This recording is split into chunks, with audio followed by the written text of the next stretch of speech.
My plan is to talk these next couple of times about our strengths as second generation and how to amplify them.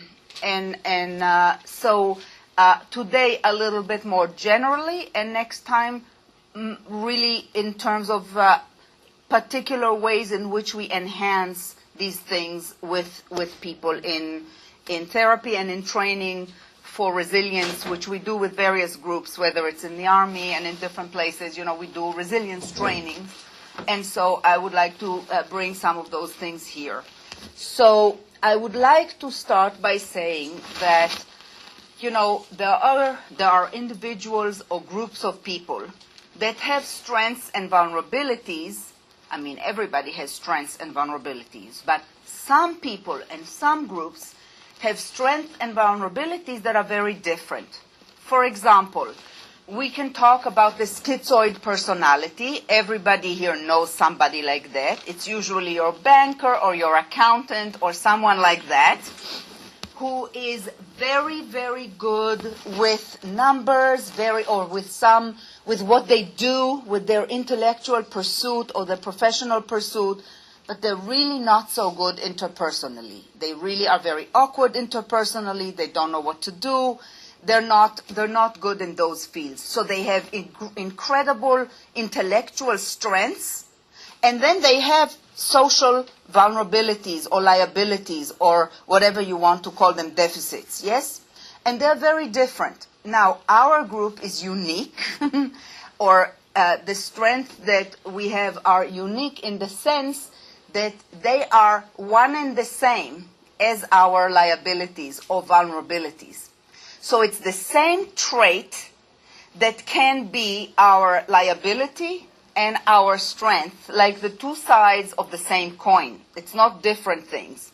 And I would like to talk with you about specific traits like that. So let's look a little bit. Today, I will start with the strength. Of course, as we talk about it, since they are the two sides of the same coin, every strength has its other side. So we'll start by reviewing some of the things that I, in my research, in my clinical work, identify as unique strengths for this group. So we have, as I showed you, remember the poem that I read to you captures it so well. We have an acute understanding, much more than understanding, an acute sense of the fragility of life, that anything can turn in a moment. Everything is very fragile, which is, of course, cause for anxiety and for worry.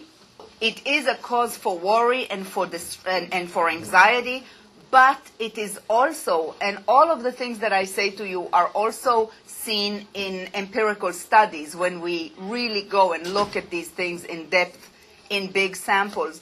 It's also a cause for or a source of a very precious appreciation of life and of how fragile, but how.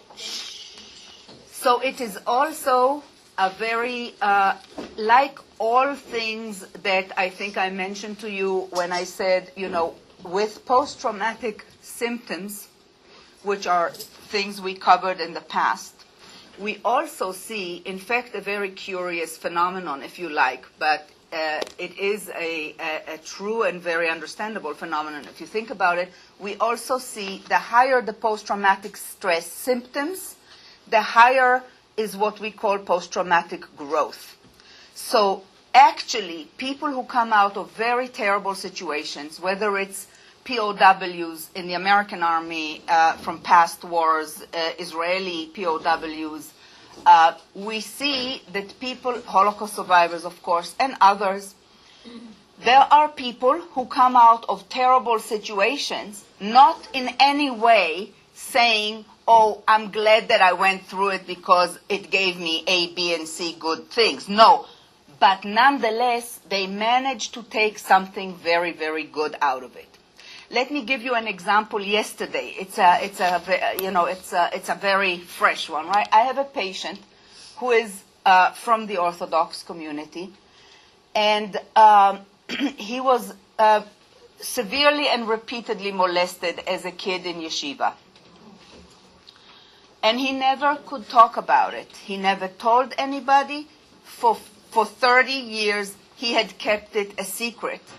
And, you know, the problem with children or adolescents who have a trauma happen to them is that they deal with it with the capacities of a 13-year-old or a 12-year-old. That's what they have. And those are not necessarily the best skills or the best ways to deal with the trauma. But he never talked about it to anybody else. Nobody could help. Nobody could know. Only 30 years later did he finally open up to his wife. And maybe a year and a half ago, I started seeing him. And we have made tremendous progress because he's a brilliant man. But yesterday, he told me that he went to visit his Rosh Yeshiva. And he was hoping to hear from his Rosh Yeshiva. He wanted to know if he wanted to tell him that it happened. And he wanted to know if it also happened to other people by those two students who afterwards, after that year, disappeared. He wanted to know if they disappeared because it was discovered that, and he thought maybe it would be easier for him. He carried an inordinate sense of guilt, which is what happens to a lot of children who are sexually abused. Instead of getting help and understanding what it's about and being able to move past it, they carry a lot of guilt that somehow they made it happen. Somehow it was their fault. And if, God forbid, they also got something from it, a candy, or they liked being special, or they enjoyed something about this, because, of course, perpetrators know how to make it so that children will somehow be groomed into it, then they feel guilt that is overwhelming, and that guilt can last for decades until it's touched and until it's... So Rosh Yeshiva did not at all give him what he wanted. At all. Did not acknowledge, did not say, I'm sorry that it happened to you. Was really very disappointing. And my patient, because he has, I will not say anything, right? I'll tell it in a minute. My patient said, you know what happened? As we say in Hebrew, hafuch al hafuch. God works in mysterious ways. He came out and he said, you know, it's the opposite of what I hoped for and what I expected. But when I came out, it really made me realize that I don't have to look for other people telling me anymore that it wasn't my fault or that I've done well in my life. I can tell it to myself. I don't have to wait for it. And I said, well, you see, look at it. You, in fact, because he didn't give it to you, what you enacted, what happened, enactment is when we create non-consciously a situation like a play in which the theme that we are busy with is recreated. He recreated an injury, right? The situation where he was injured again by the Rosh Yeshiva. And what happened was he walked out of there being able to summon that which he has inside and say to himself, I will choose to look at it as a positive thing, that God actually created a situation to show me that I don't need it anymore. I can do it for myself. And I said, not only are you right, that this is what, it's great that that's what you took out of it, but you also showed yourself right now in vivo, in a live way, what it was that you were able to do as a kid.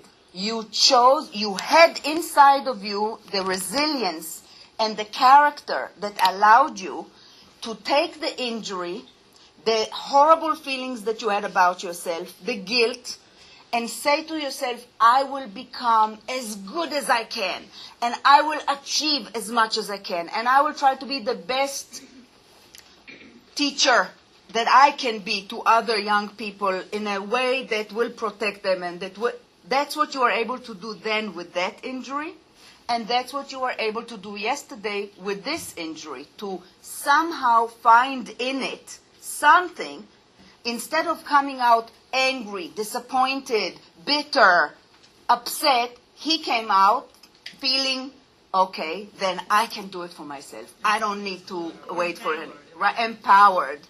And as a kid, instead of being destroyed, which he could have easily been, he did feel terribly guilty. He did have a lot of post-traumatic stress symptoms, but he also had very high post-traumatic growth, which is a sense of all the more clarity about what's really important to me, how I want to be, what are my values, and a very strong sort of even clearer sense of that and of the preciousness of life or of one's faith, whatever one's values are. So we know that these two go together.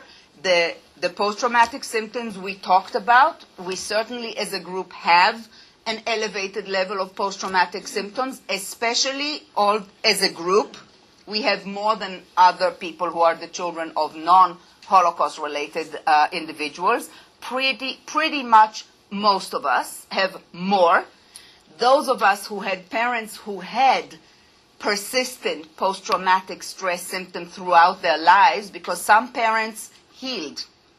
Some parents healed more than others.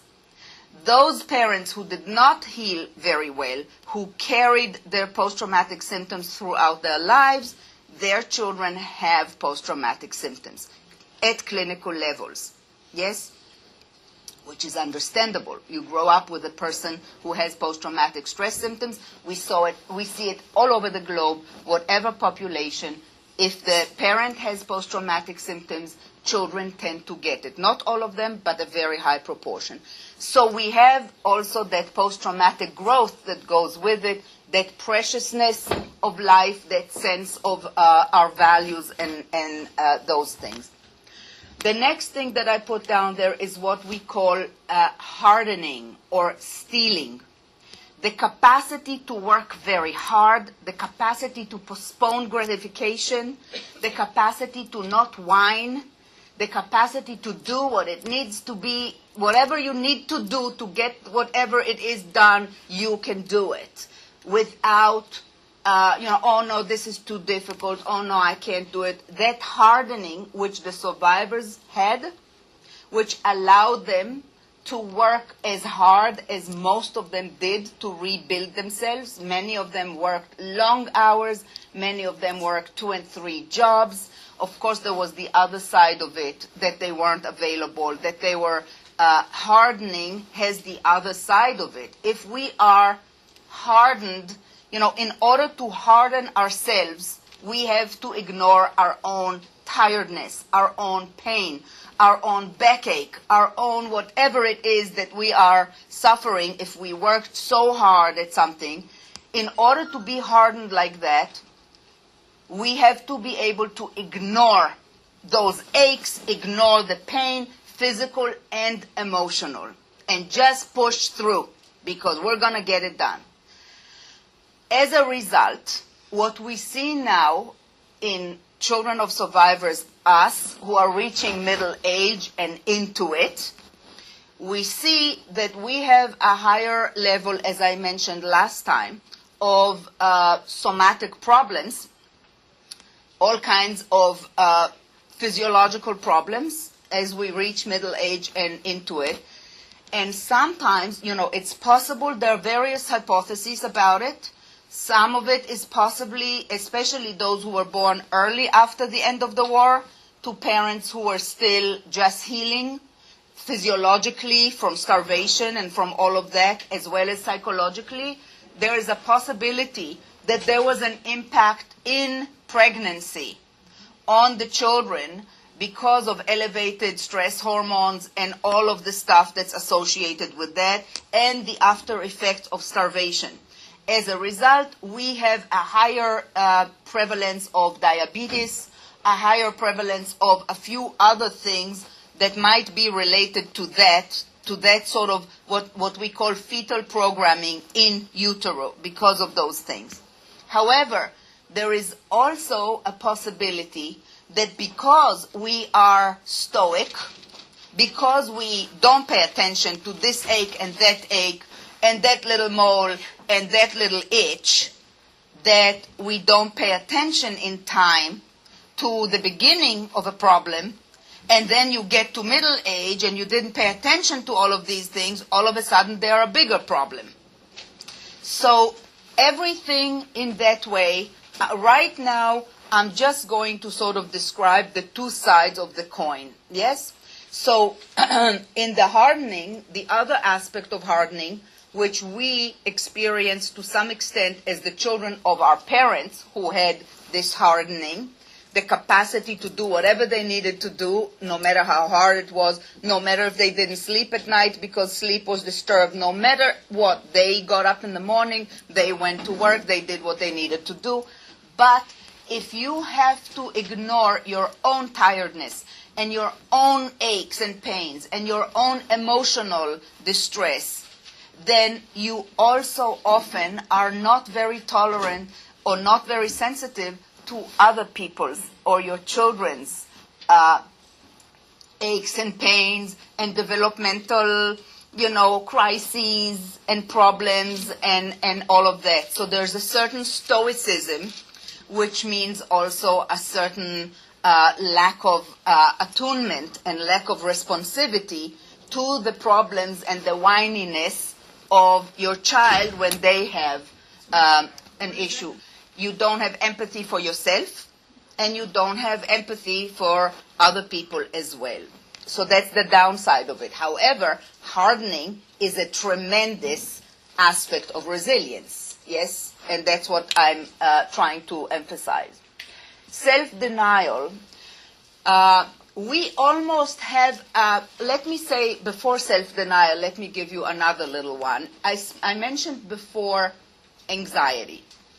Right, we have elevated levels of anxiety. And in many ways, that is very, very useful.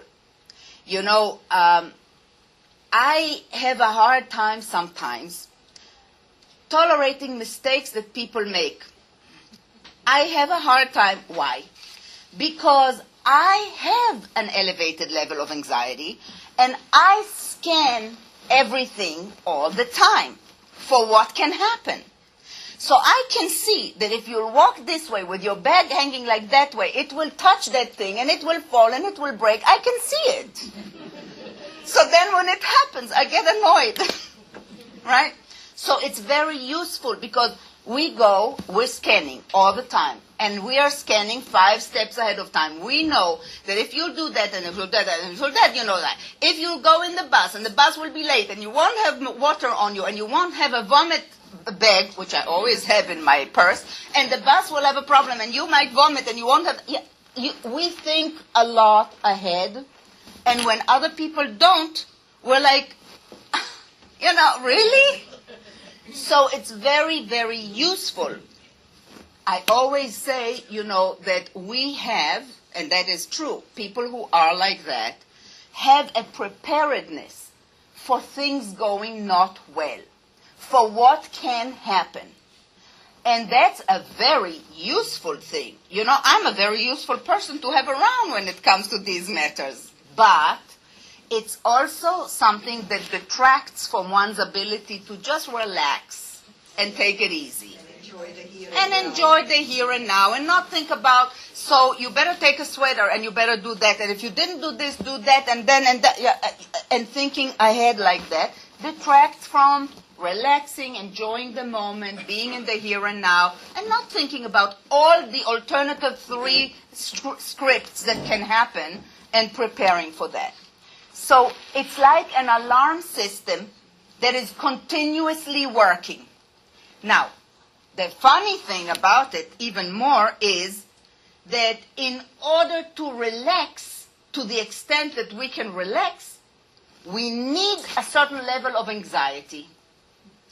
Because how many times did I hear people of our kin, children of survivors, tell me something like, when I really relax, that's when I'm afraid the next shoe will drop. If I relax, it will happen. Something will happen. So I can't relax. It's like we need a certain level of anxiety to feel somewhat safe. Patricia, 12 becomes the best day of the year. And then when the alarm is off, that's when the burglar will come in. Right? That's the feeling that if we shut off our alarm, that's not all. And then we get, so you relax for a minute, and then it's even more anxiety arousing. So we need a certain level to feel that our alarms are on. Okay, we're not crazy anxious, but the alarm is on, so we can be okay. In a somewhat similar way, I now want to talk about self-denial. We have a certain tendency, people, not all of us, some people actually, I do have some examples of people who are the opposite of self-denial. Children of survivors who need to buy, and give themselves a lot, and it's never enough. But for the most part, we need a certain level of self-denial. We need to be we can't give ourselves too much. That's too scary. Why is it too scary? One can have a lot of assumptions. We need to save. We need to save for the future. We have part of that frugality and that anxiety about the future in us. Maybe it's also, in some cases, it's a certain identification with the parents. How many times did I hear children of survivors say that they feel guilty for the beautiful house that they have, the beautiful life that they have, the beautiful things that they have, when they think how little their parents had and how hard their parents worked and how their parents didn't give themselves or any luxuries or any whatever in order to give the children everything. And now I have all of this, and it's involved with some level of guilt for how can we have it so easy and so nice when they had it so hard. And sometimes it expresses itself in ways that really aren't rational. Just like that level of anxiety, the alarm is not always rational. It's almost like we have to have a little bit of it. We have to deny ourselves something, or not, just to know that we can, or just, it's almost like an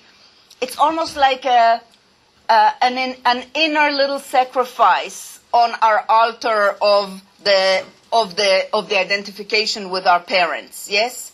Let me give you an example. My mom told me, and it's not at all Holocaust, it's just from a completely different context, but it's similar. My mom told me that her grandfather lent money to the Paritz, to the Polish noble. She said she heard the story that one time her grandfather went to the Paritz's house and saw that the Paritz's family is eating mamalega, which apparently was a very cheap food. Yes, polenta, exactly. And my mom said that her grandfather said, what's going on? Why are you eating mamalega? Do you need more money? Is the situation so bad? And the Paritz said, no, everything is good. But nobody promises my children that it will always be good. So one day a week they eat mamalega so that they can see that one can deal with that too. Right?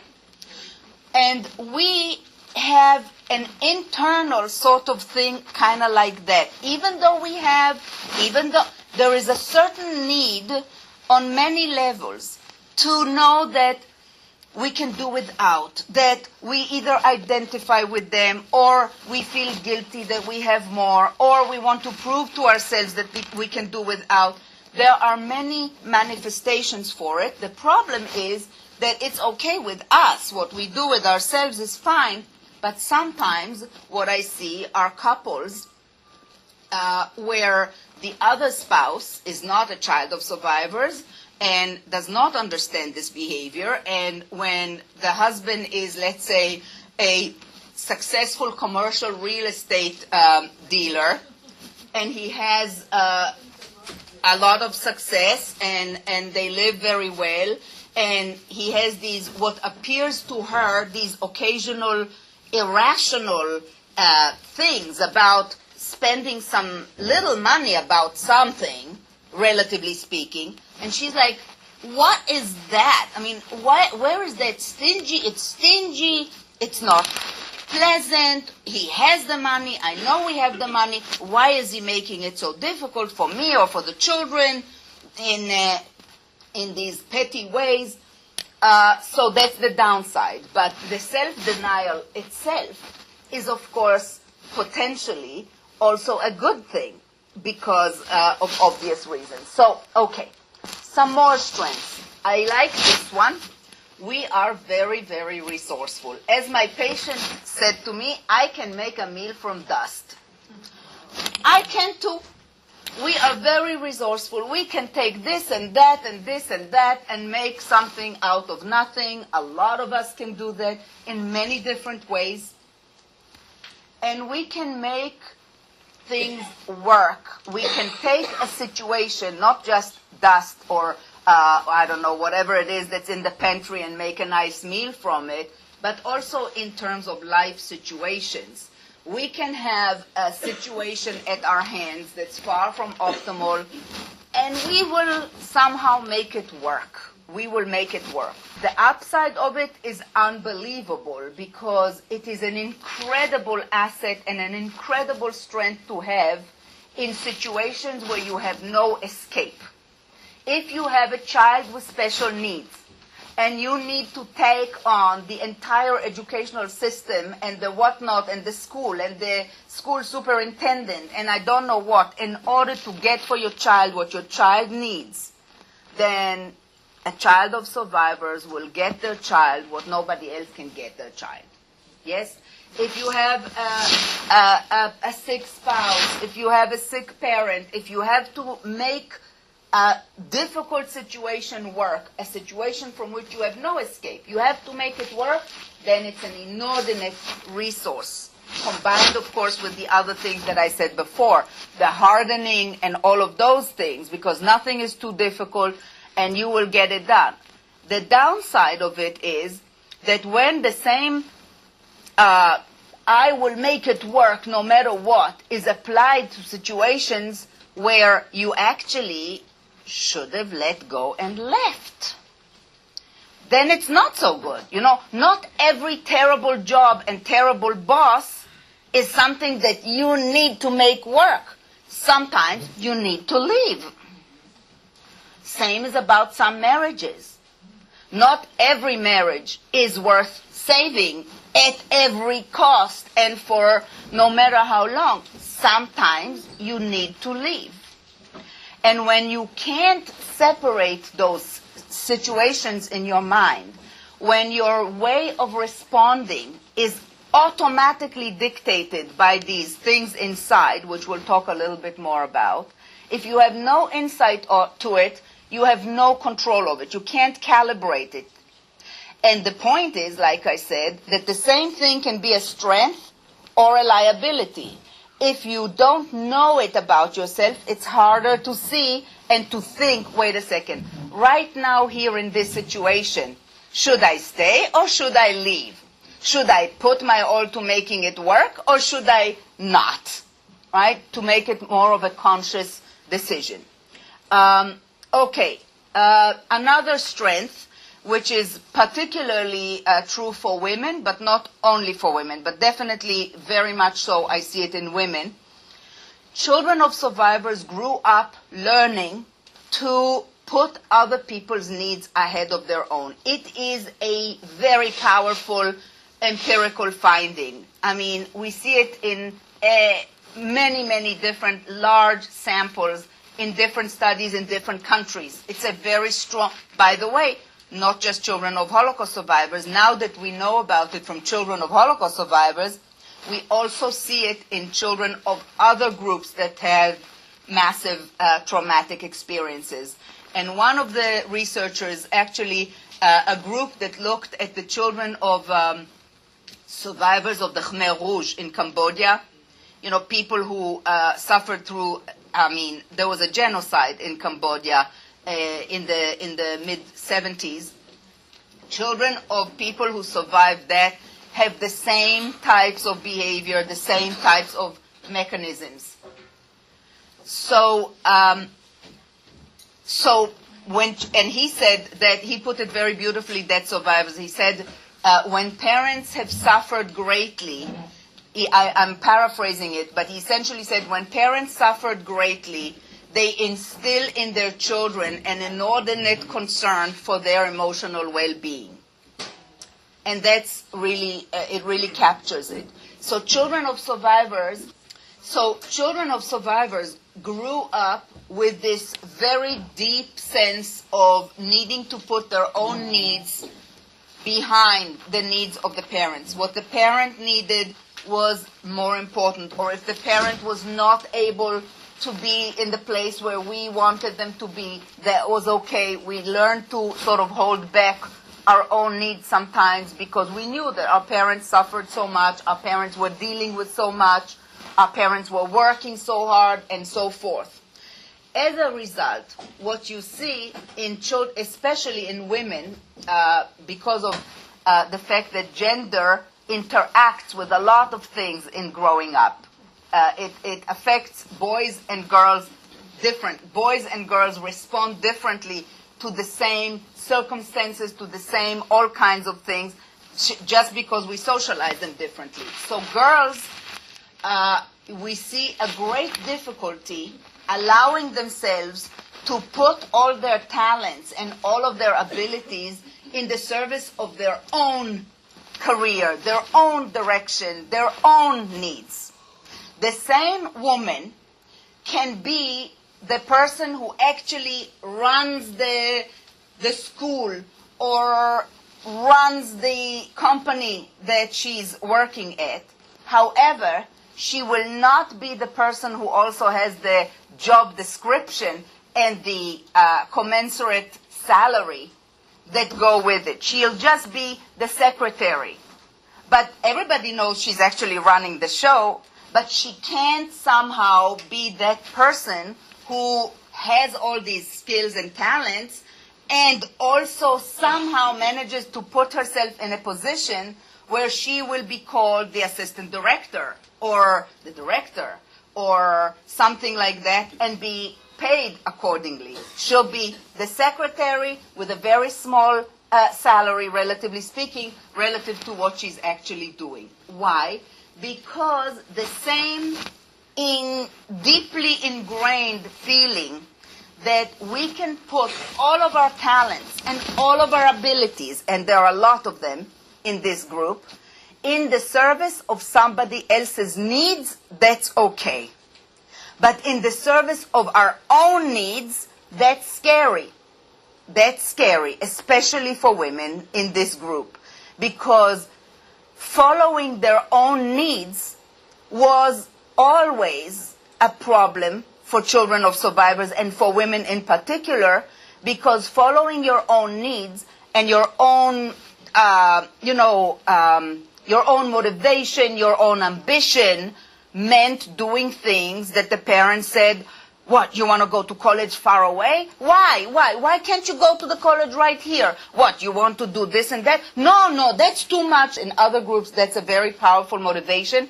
You should not sort of succeed beyond your parents. That's not okay. I think in our group, it's the opposite. In our group, the empirical findings show a very high achievement motivation and very high achievement. Guilt with it, yes, but actually managing to achieve much higher, in fact, than our American peers, which is an amazing statement. As we talked about, when we talked about siblings, I don't know if you were here,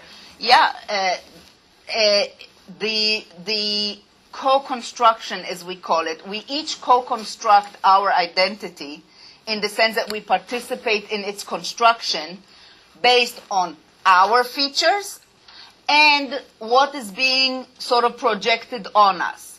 And what was projected and what is projected in any family on each child is not the same.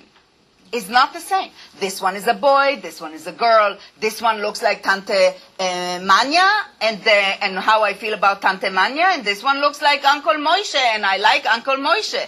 You know, there are all kinds of things that get enacted and projected in different ways on different children. boys are always, in every sample, no matter what you look at, boys are socialized differently than girls. Boys are always encouraged to have more assertiveness, to have more, to go out into the world more, and therefore even the same parents who may have post-traumatic symptoms and are very anxious will still encourage their boy more than their girl. The girl, they'll say, no, no, no, you can't go there and you can't do that. But the boy is a boy, yeah? And when it doesn't happen this way, and there is a small group of men, relatively small, but there is a significant group of child of survivor males where it didn't happen this way, where they were actually held back like the girls, well, that group is one of the most damaged groups of children of survivors.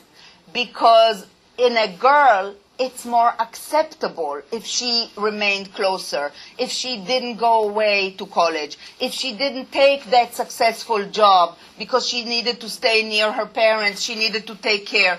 If a girl gets married and she doesn't have a great profession, okay, so she's the stay-home mom, not so bad. If a guy's assertiveness and capacity to launch himself into the world was damaged, it's much more visible, it's much more a bigger failure, it's a much more problematic group of people. I really don't think that it's useful to talk about it in terms of diagnoses. In terms of behavior, there are these things that we have to look at and see them for what they are, these particular strengths, liabilities, vulnerabilities. Some people who are not who are not part of the club of children of survivors, therapists, would say, based on a lot of things that are in the literature, that this is indeed just the same as any narcissistic pathology or borderline pathology, as we call it, borderline personality pathology. I disagree, because I think that the difference is in the capacity of children of survivors to change so quickly in therapy when therapy is appropriate. And true narcissists and borderline pathology is much harder to change. So yes, of course you have in this group, like in every group, people who are, severely narcissistic, severely borderline, severely whatnot. But I think that for the most part, although the features, the characteristics may seem like that, the capacity to quickly change says something different.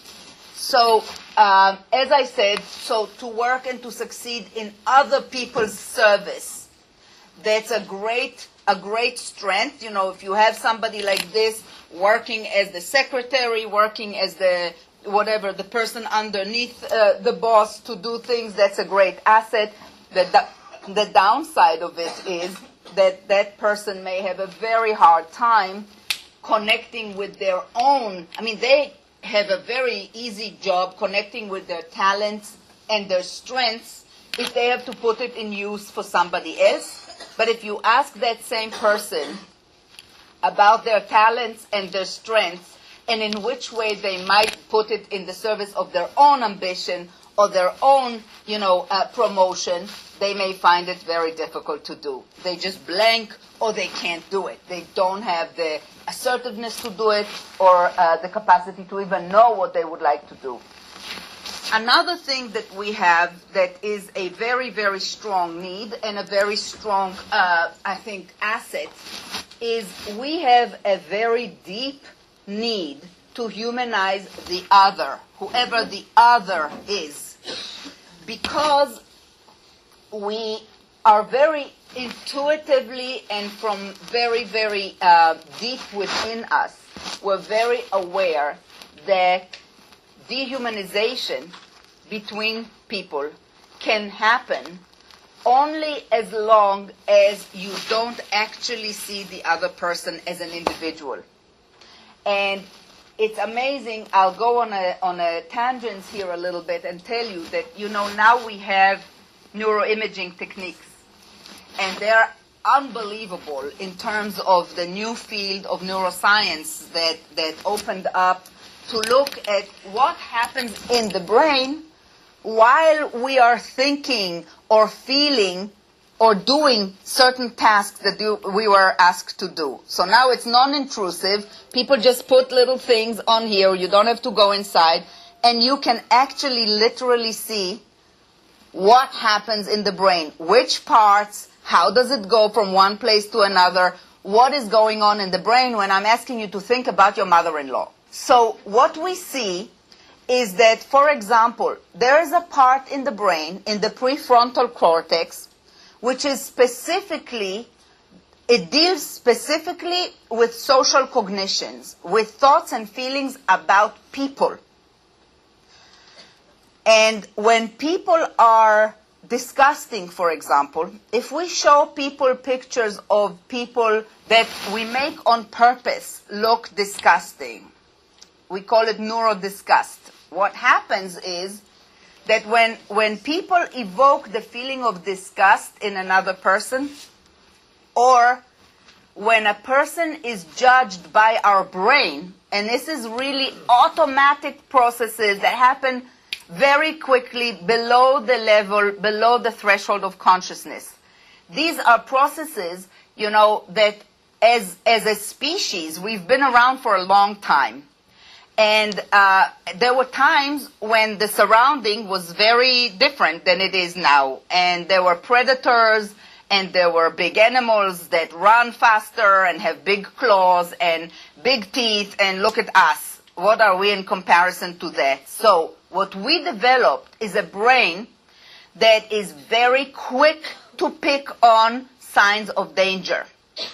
And that type of processing of where the danger is very quick. We don't have to stop and say, let me see, that rustle in the bush, does that maybe mean that there's a tiger there or not? It's a much more automatic, quick response. In a similar way, we also developed the same automatic processes to be able to tell who is more likely to be from our clan, friend or foe, who is likely to be from a different clan and therefore might represent danger. Because, groups lived fairly isolated. And so our brain does that no matter how liberal we may be as people in our consciousness. Our brain takes a long time to change these processes. And our brain, on a non-conscious level, sees somebody that looks very different from us. We have a different reaction to them in our brain. And so these are processes that are very automatic. And if our brain sees somebody that we have reason to assume in that very quick way, when we look, we see a person or not person. That's the first level that we do. Is this a person or not? Our brain does. And if we decide that this is somebody who has a mind, then the prefrontal cortex, where only social cognition, social feelings and thoughts are processed, lights up. But if I see somebody who is maybe a person, but for some reason I feel that they don't have a working mind, then what we see is that the processing of that person moves in the brain to a different area that is not solely social. It's like that person is kind of in the category of an object. And he's processed or she's processed like an object, not like a person. Disgust does the same thing. If we give people pictures that show people who for some reason so if they don't have a mind, if they're very different from us, if they're disgusting, they move to be processed in a place where objects are processed and not people. And that explains a lot about dehumanizing behaviors. When somebody is processed by us as an object, then it's much easier to do terrible things to them because they're not really a person. So all of that I just kind of threw in here. That's really hard empirical findings from neuroscience over the recent 15 years or so. It has tremendous implications, for example, for medical care, and that's a whole other lecture that I give to physicians and to people in hospitals about the meaning of those findings for patient care. Because think about what I just said. Patients often don't have a mind that's working. Patients often have a lot of disgusting things. Patients often look very different from us. And there is a lot of dehumanization in medicine. Anyway, that's a different lecture. However, as it pertains to us, what I'm saying to you is that these findings that we now have from these most modern, most recent technologies actually just show us that what we as children of survivors, and survivors, by the way, intuited is exactly right. Survivors are excellent. Our parents, and I'm sure a lot of you have noticed that, a lot of them were very, very good at personalizing every relationship, and especially role relationships. So if it was the clerk in the office that does I don't know what, or the person in authority somewhere, oh, such a beautiful shirt you're wearing. That's so beautiful. Oh, you look so pretty. Your shaitel is gorgeous. Would you like a candy? All kinds of ways to somehow step out of the line, step out of anonymity, and create a personal connection. Because as soon as you create a personal connection, as soon as you actually make that person see you as a person, their ability to dismiss you, to mistreat you, to dehumanize you is much, much less likely to come into play. And what is much more likely to come into play is goodwill, just a little bit more goodwill towards you than towards the other person. Just a little bit of willingness to do a little bit more for you within the constraints of the rules than for somebody else. And survivors were very good at that. They intuited how important that is, that level of connecting. We are also very good at that. We have a deep need that we have identified with from our parents to do the same thing, which indeed is a very, very important capacity in establishing empathy. We are also, by the way, way overrepresented in the helping professions relative to our percent in the population, because we have been trained in empathy from the time we were very young. We were trained to sense the feelings of the other person. We were trained to be attuned to where the emotional, what's the weather of the inner world or landscape of the other person, and that's empathy. So that is, of course, a very great asset in many, many ways. The downside of it, because as I said to you, all of these things are an asset and a liability. The downside of it is that the need to get to the other person, to really get to them as an individual, which is driven by the need to feel safe, because if you really get to them as an individual, you feel a little safer because there's more likely to be empathy for you too. And also because we need to get to the other person and really feel them and have them feel us, as we needed to do that work a little bit extra more than other children have to do with their own parents. It's very, very, very important to us to succeed in it. It's not just, oh, it's nice to do it, oh, it's pleasant, oh, it's great. It's vital for us to feel that we got to the other person in some meaningful way. And that, as I said, is an asset, but sometimes we fail.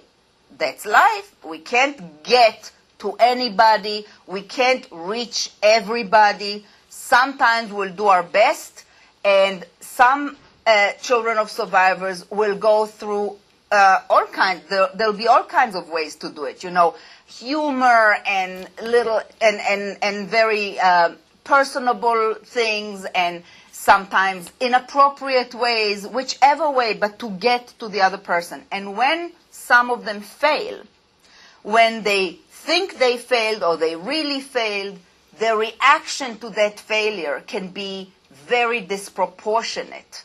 Whether it's your spouse that you feel you couldn't reach right now, you just couldn't reach them. The reaction inside is either a very, very disproportionate depressive reaction or a very, very rageful reaction. And it can be towards people close to us when we fail to reach them, and you can have very explosive interactions when the child of survivors feels that they couldn't reach that person. It can also be in relationships that are, like a business relationship. For example, I had a patient who had a contracting business, and he was very proud of his ability to always establish a very special, warm relationship with clients, and he was very proud of the fact that it's a win-win, as he said. It's a win-win. I like it, they like it, we work well together, I do my best. One time, he thought that he established such a relationship with somebody, and then he was waiting to hear from this person when he wanted him to start the project, because they had such a good interaction. They were, he was sure that he reached him. And then he drove past that person's place and saw that somebody else was working on that project. He had given it to somebody else. My patient was a big man who was working very hard to be on a diet. It was very important to him. He really needed to be on a diet. He said, I don't know what happened to me. I just don't know. I saw that he gave the thing to the other person, and I just couldn't help myself. I drove, I stopped at the supermarket, I bought this and this and this and this. I ate like a chazer. I don't know what happened to me. Why did I have such a terrible reaction, such a self-destructive reaction, yes?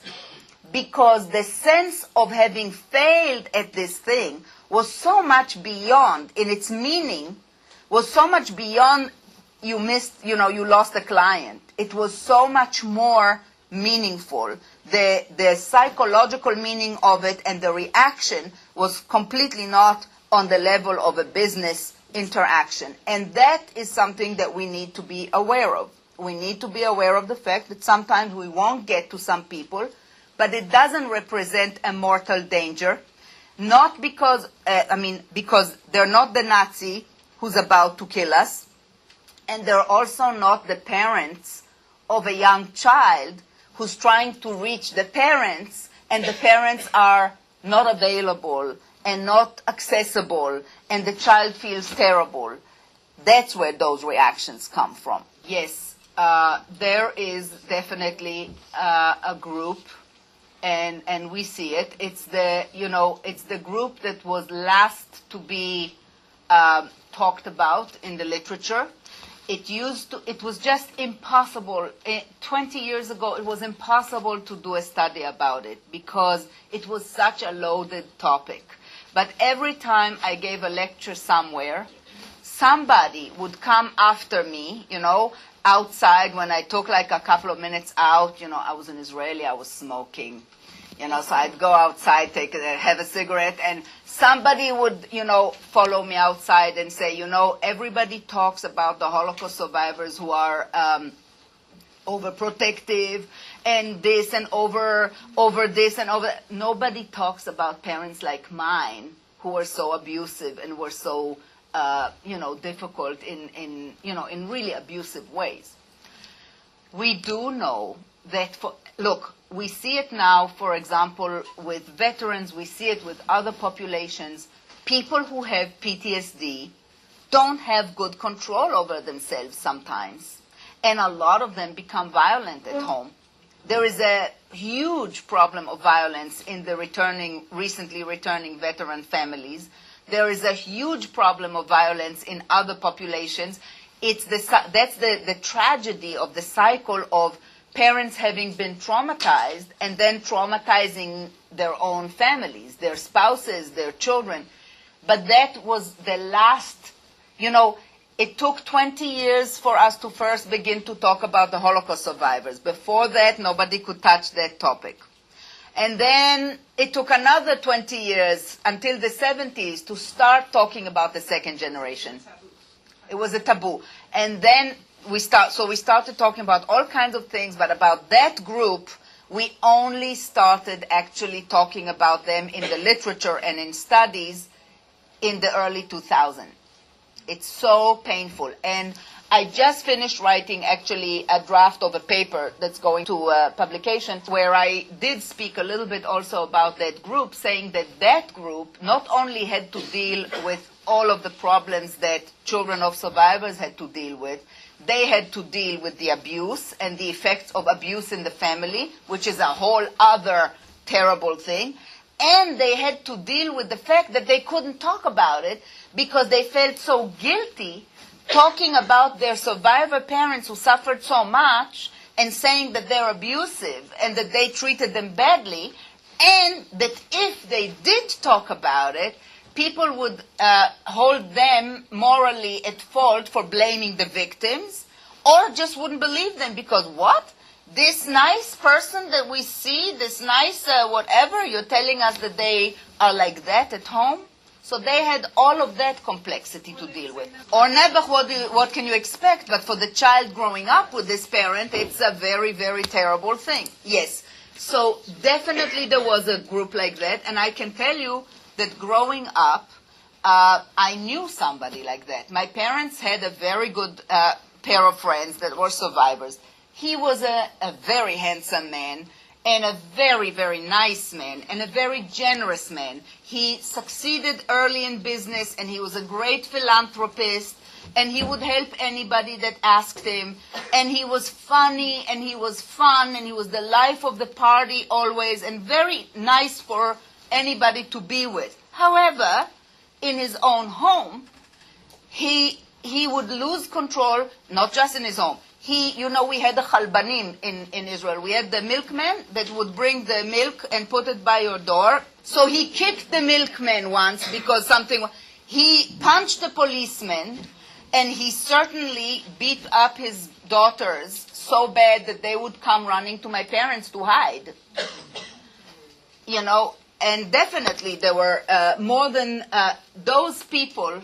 I met many of them in my private practice, but we're just now beginning to talk about it more openly in the literature. So empathy we talked about, and the difficulty connecting with one's own internal needs. And we need that if we are to actually connect our talents and our skills with our internal needs in order to come up with an ambition or a goal that's going to be really satisfactory to us. And we will talk, I think, much more about it next time when I said we'll actually go to, okay, so what can we do with these strengths? How can we enhance them? How can we foster them? And what does it mean to live a better life? Because by now, we have a new, relatively new, over the last 20 years, a new focus in psychology called positive psychology, right? Which is an area of psychology that is not interested in problems. It's actually interested in well-being. What does it mean to live a good life? What distinguishes between people who feel well, who feel happy, and people who feel less happy? What makes those people happier? And one of the things that we'll talk about is to identify what is called in positive psychology, one's signature strengths, the things that you are good at, the things that you have as your personal strengths. And some of the things that I'm talking to you about as strengths as a group, a lot of you share. But then to go another level deeper into your own personal, unique talents, unique abilities, to connect those with these strengths and say, this is what I do well, this is what I should try to use more, because it enhances well-being when we can identify our strengths and use them as much as possible. But we'll talk a lot more about that next time. So with regards to empathy, I just wanted to emphasize again that it is an inordinate strength, but also when it makes you sort of lose yourself, you're so empathic to other people that you are continuously, against your will, without controlling it, you're sensing what the other person wants, and it overrides your own wishes before you even have a chance to know what your wishes are. I often say to people, imagine you're like a little magnet. You know, I know very little physics, despite and to the great chagrin of my physicist husband. I do not understand much about physics, but I do understand and remember from school that magnets work because they have an internal organization of a positive side and a negative side, right?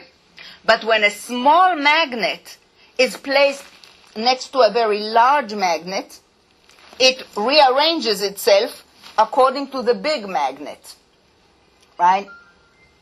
And we, children of survivors and daughters of survivors much more even, are a little bit like the little magnet next to the big magnet. When somebody else, our parents, our spouse, our children, our friend, our boss, when somebody else has a certain need or wish, we sense it because we have that capacity, that empathy to sense it, and it reorganizes our electrons. Before we even have a chance to feel what we want, we already are sort of drawn to do what they want. And that's something that, depending on how we were raised,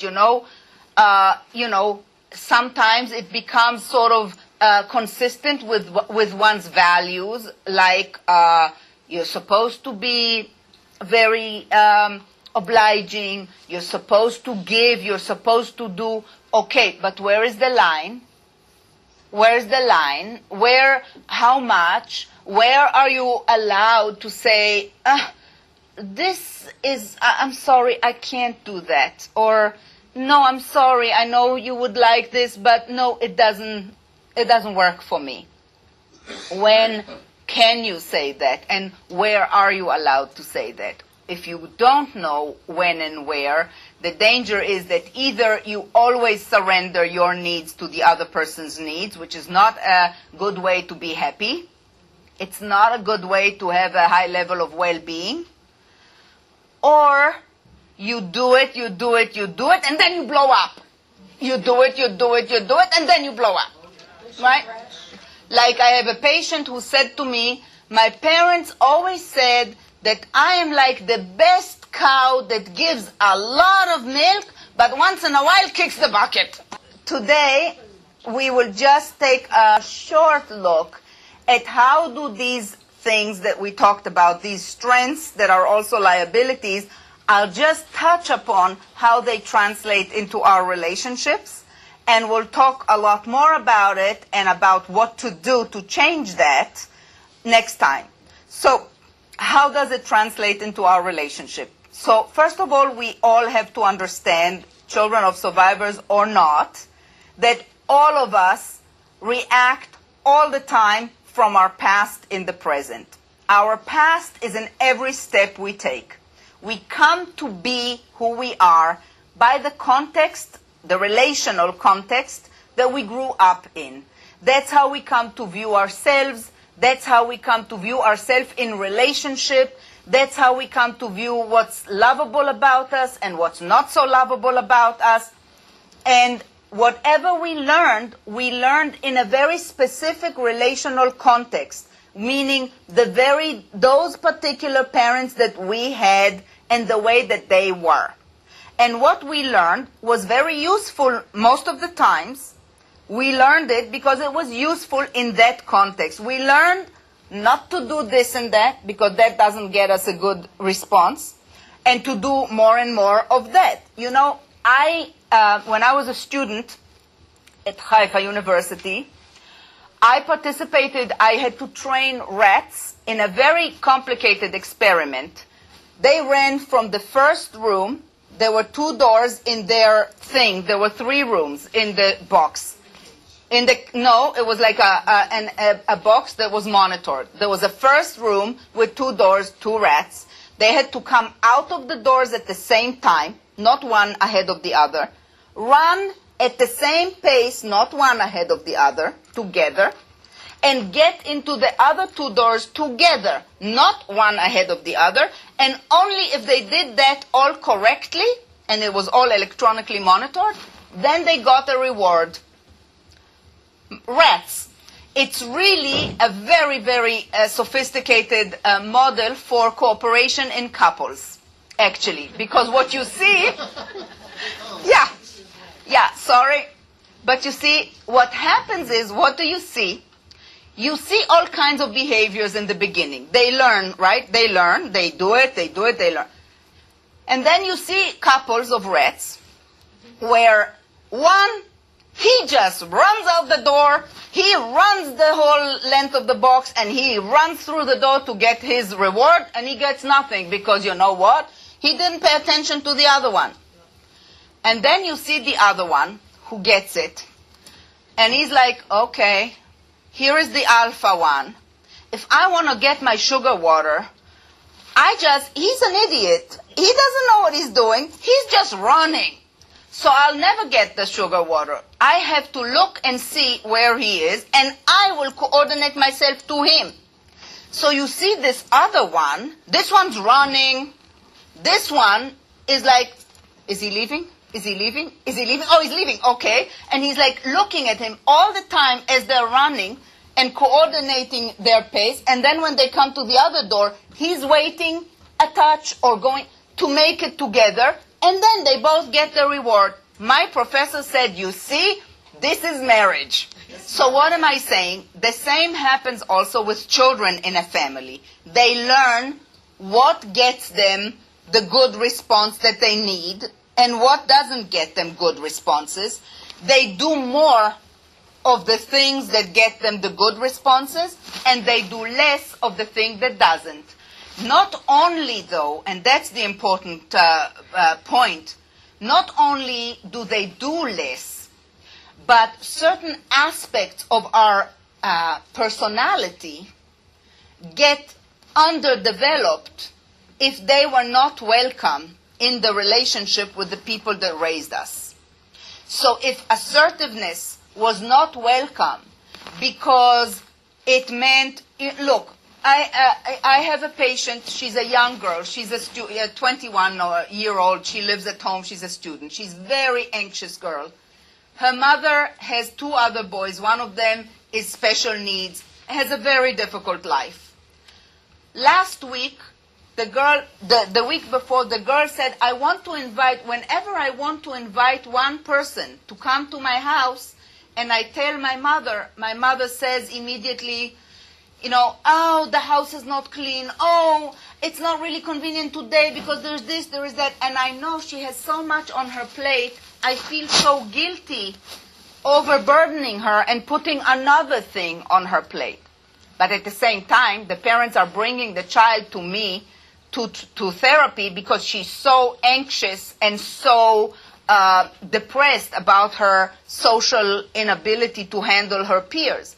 And her mother doesn't. And then a situation happened right in front of me with the mother in the room. The same thing happened. And it took a long time for me to be able to gently show the mom that she's very overwhelmed. She has a lot on her plate. I don't even know how she manages with what she has. However, when she responds this way to her daughter, when her daughter says, can I bring a friend home for Halloween? One friend she wanted to bring. When that's your response, there is a communicative value to that response that says to the child, it's too much for me. I really can't. I have too much. Don't put yet another thing on me. That's a very similar thing to what we're talking about.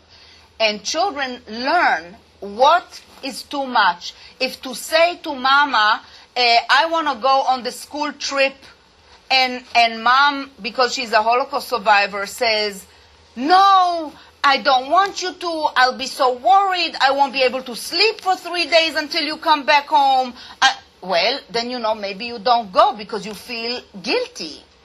So maybe not only do you not go on the trip, but your sense about following your own appropriate developmental needs, following what gives you fun, following what you would like to do, becomes fraught with guilt and becomes an aspect of self that we underdevelop, that we suppress, which leads then to some of those things that I described before. A difficulty, for example, being the director or being the assistant director and not just the secretary. And there was a very large group of men, especially boys of survivors, because of the socialization, the gender socialization, that somehow boys need to, and some girls too, that because there was no way of negotiating it more reasonably with the parents, so no, you can't go to a party until 1 o'clock at night, but yeah, okay, you can go to this party at this place until 11 o'clock. The parents were so hyper aroused and so anxious that there was no negotiation. And when it's a situation where there's no negotiation, then you can either have complete surrender or a rebellion, a complete rebellion. Right.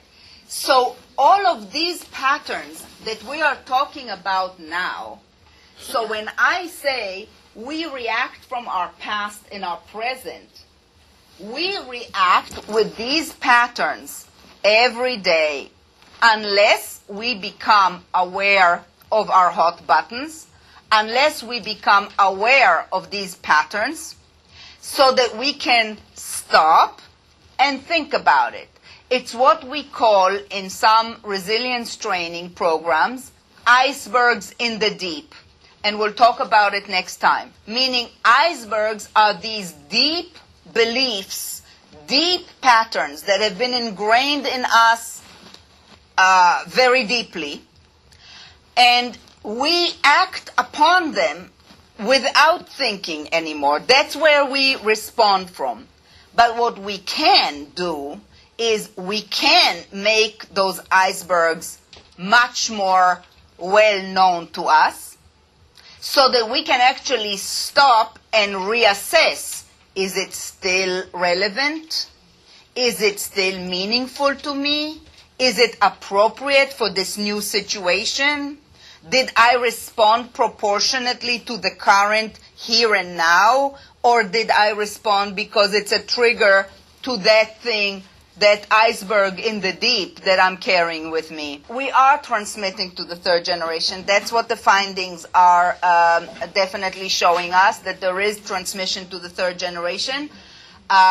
It's less than the transmission that occurred from the second to the third, but it's nevertheless there, and it's less when one parent is a child of survivors and the other one is not. It's less when the parent who is the child of survivors is a father and not a mother. So there are all kinds of factors that influence it, but it definitely seems to still have some reverberations in the third generation. The problem with that is that on some level, only on some level I'm saying, because there are people who are second generation who come to therapy with a lot of problems, interpersonal problems, other problems, and they come like anybody else comes to therapy, and they don't make any connection between their issues and the fact that their parents were survivors. They have in their own mind, it's completely not related. And only the therapists sometimes can make the connection. And if the connection is not made, I can tell you from a lot of people that I saw who came to me after 10 years with someone else, and I'm sure that the 10 years with someone else have done them some great deal of good. But the progress that you can make once certain things are actually connected is so much quicker and better, I think. With the third generation, it's even more removed. So many of them have all kinds of issues, but they certainly don't connect it to the fact that they are children of survivors. So I think it's something that is going to take a while. We see already findings. There's a big study that took a huge cohort in Israel of the kids that were graduated high school and went into basic training in the army. So a very large group of them. And the study was very, very good because it included all kinds of self-ratings of the children about themselves, the 18-year-olds, yes, about themselves, their parents, the parents of the child describing their child on the instruments that were given, and their peers describing each other, the peers rating each other. So three different sources of information, and you could see that there were certain things that undoubtedly were different in the third generation than in the second. They felt also that they didn't have enough autonomy. They also felt that their mother was overprotective and intrusive. They also felt they were less, they had some, all in that within normal range of behavior, but less good ratings by their peers in terms of how well they adjusted in basic training. Like the second generation, they function well, but less well. You know, the Holocaust impacted a huge group of people. And there are no doubt some that were incredibly damaged by it, some that came out unbelievably relatively healthy and positive, and everything in between. And as for the everything in between, at different levels, we see characteristics, similarities, even if somebody has it just a little bit and somebody has it a lot. But there is a spectrum with certain similarities amongst us, which are very much a very robust empirical finding all over the world. When you look at any individual specifically, you cannot say this behavior is because of that and this behavior is because of that. You can't. That's why we need empirical studies, because if it's you alone, then one can, and that was in the beginning. In the beginning, the first reports about children of survivors were about encounters with individuals. And then the criticism was, with good reason, that this doesn't generalize to the entire group. I mean, these are just a few people. And that's why we need large samples. And then we see, you know what? If you and all of us have a much higher level of anxiety about survival issues and about this and about that, then I guess it's something that characterizes us. And some of us have the capacity to sort of feel it and go against it anyway. And some of us have less of a capacity to go against it. That will determine the impact on the third generation. Right? And that's what we'll talk about next week, is what can we do with these strengths and vulnerabilities.